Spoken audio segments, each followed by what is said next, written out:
পাশেই রয়েছে কিন্তু ভবন, এবং এখানে কিন্তু থেমে থেমে বিস্ফোরণ হচ্ছে।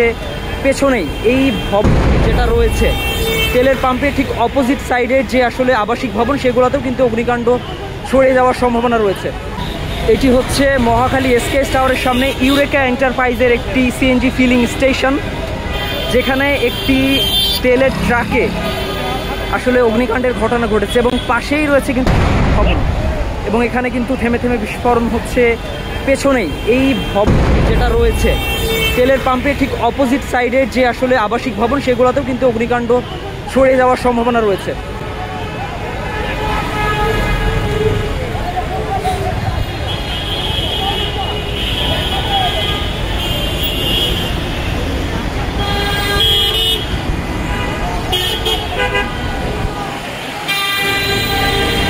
এখান থেকেও কিন্তু আসলে আগুনের যে ভয়াবহতা, আগুনের যে লেলিহান শিখা, আগুনের যে তাপ এত দূর থেকেও কিন্তু বোঝা যাচ্ছে। আমি ঠিক 100 ফিট দূরত্বে রয়েছি, হয়তো এখান থেকেও আগুনের ভয়াবহতা টের পাওয়া যাচ্ছে। আমার সামনেই যেই তেলের পাম্পটিতে আগুন লেগেছে, এটা হচ্ছে ইউরেকা এন্টারপ্রাইজের একটি সিএনজি ফিলিং স্টেশন।